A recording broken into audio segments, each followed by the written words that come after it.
Hai semuanya, Assalamualaikum. Semoga semuanya sehat dan senantiasa dilancarkan rezekinya ya. Amin, Allahumma amin. Alhamdulillah hari ini aku bisa sharing video lagi. Tapi video kali ini dibuka dengan aktivitas kami di hari Ahad ya teman-teman. Jadi ini aku tag videonya di hari Ahad. Salah satu bentuk quality time kami di hari libur ya kayak gini ya teman-teman, makan bersama dan lebih nikmat kalau kami melantai kayak gini ya teman-teman. Nah kalau teman-teman sendiri lebih suka makan bersama keluarga melantai atau di meja makan, boleh dong komen di bawah ya. Jadi cara kami menghabiskan waktu bersama di hari libur itu nggak mesti harus liburan juga. Meskipun di rumah, tapi kita melakukannya sama-sama, misalnya makan bersama kayak gini, masak bersama, bersih-bersih rumah bareng anak, suami, itu merupakan suatu kebahagiaan ya teman-teman. Jadi nggak melulu masalah uang ya teman-teman. Kalau suami kasih uang pasti kita seneng ya, tapi seorang suami jika membantu pekerjaan rumah, misalnya bantu kita masak, bantu beberes rumah, membantu menjemur pakaian, dan lain-lain, pasti hati seorang istri itu langsung bahagia. Bahkan kita nggak dibawa liburan itu sudah cukup bagi kita. Bener nggak nih Bu Ibu? Boleh dong komen di bawah ya. Sambil kami makan, aku ingin menjawab pertanyaan teman-teman yang nge-DM di Instagram seputar masalah bagaimana caranya menabung, bagaimana sukses menabung, bagaimana supaya tidak mengambil tabungan kita. Jadi seputar menabung lah ya teman-teman. Nah, perlu aku tekankan sekali lagi, aku ini bukan ahli keuangan ya.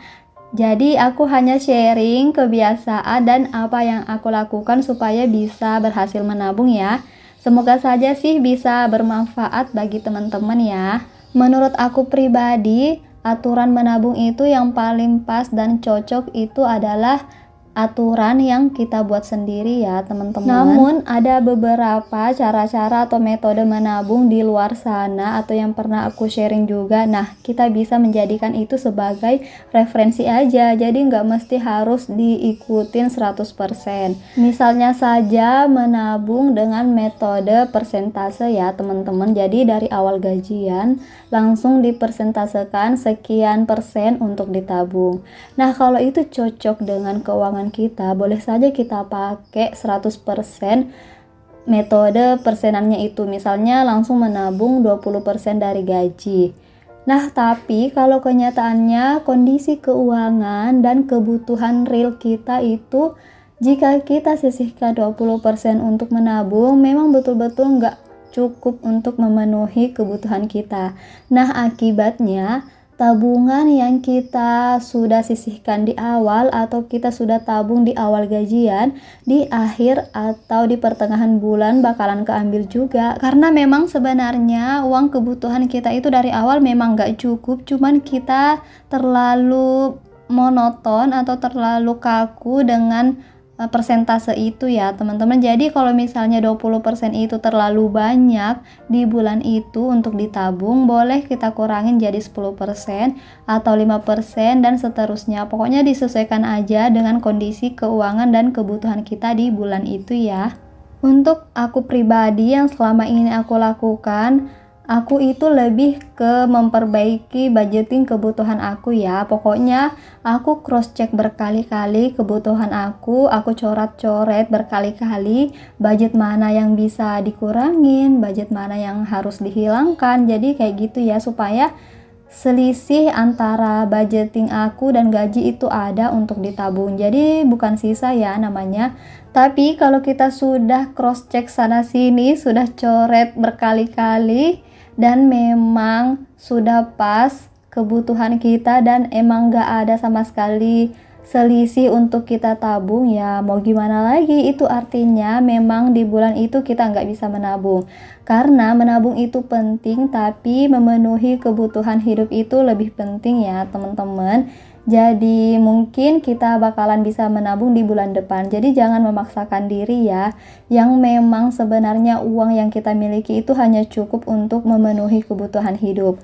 Nah, mungkin itu tandanya kita harus mencari penghasilan tambahan untuk bisa menabung. Kita kembali ke video dulu ya. Tadi habis beberes rumah, aku lanjut mandi, seger, sudah sholat. Ini aku lanjut untuk isi tabungan ya teman-teman. Nah, perlu aku tekankan, gak ada maksud aku untuk ria ataupun pamer, tapi ini aku ingin sharing. Cara aku yang berikutnya adalah, jika mendapatkan penghasilan tambahan, aku itu cepet-cepet langsung menabung ya teman-teman. Jadi gak tunggu-tunggu, aku langsung buat budgeting tabungan untuk pos-pos apa aja, ataukah untuk dibelikan keinginan, aku langsung buat budgetnya. Jadi kayak gitu ya.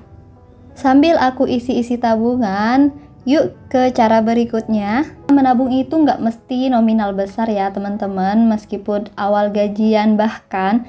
Dan kita kenyataannya hanya bisa menabung Rp20.000, Rp30.000, jadi nggak masalah ya teman-teman. Ya sesuai kemampuan dan kondisi keuangan kita aja. Berikutnya yang tidak kalah penting adalah komitmen dan disiplin ya teman-teman. Seperti yang aku sebutin tadi, pada saat mendapatkan penghasilan tambahan, entah itu dari endorse, ngonten, atau lemburan suami, aku langsung cepet-cepet tabung. Kalau ingin aku pakai untuk beli keinginan, aku juga buat budgetnya. Karena memang dari awal komitmen aku untuk menabung itu besar banget, dan semoga aja selalu kayak gitu ya. Namanya juga manusia ya teman-teman, kalau kita mendapatkan penghasilan yang lebih dari biasanya, apalagi kalau kita sebagai ibu rumah tangga, sebagai perempuan, mendapatkan penghasilan sendiri, pasti keinginan kita itu ikutan besar ya teman-teman. Ingin beli ini itu, ingin beli tas, mungkin baju, liburan, jalan-jalan, pokoknya keinginan-keinginan itu bakalan muncul di benak kita ya. Tapi karena kita punya komitmen, kita ingat tujuan menabung kita apa, kita ingat impian-impian keluarga yang banyak dan butuh menabung untuk itu, pasti kita bakalan langsung bergegas menabung ya teman-teman. Jadi menabung itu adalah pilihan, dan pilihan itu ada pada diri kita sendiri. Jadi silahkan memilih mau menabung ataupun tidak ya teman-teman, dan kita akan merasakan hasilnya masing-masing. Nah, itulah beberapa tips atau cara aku supaya bisa berhasil menabung sejauh ini ya teman-teman. Semoga aja bisa bermanfaat. Kita kembali ke video lagi ya. Nah, aku ingin sedikit sharing kegiatan kami di malam harinya. Pak suami ngajakin ke festival mall di dekat rumah ya teman-teman, tapi terlalu rame. Kami memutuskan untuk naik ke time zone-nya aja untuk ngajak anak-anak main kayak gini. Nah, seperti biasa ya, aku hanya menjadi kameramen di sini, ngeliatin anak-anak dan suami main. Masya Allah, aku sudah ikutan seneng. Oke teman-teman, untuk video kali ini cukup sampai di sini ya. Terima kasih sudah menonton sampai akhir. Semoga saja teman-teman bisa mengambil sedikit manfaat dari video aku ini ya teman-teman. Seperti biasa, jika teman-teman suka video ini, boleh bantu aku ya dengan cara klik subscribe, like, komen, dan share di seluruh sosial media kalian. Dan jangan lupa nyalakan lonceng notifikasinya ya. Sampai ketemu di video selanjutnya. Wassalamualaikum, bye.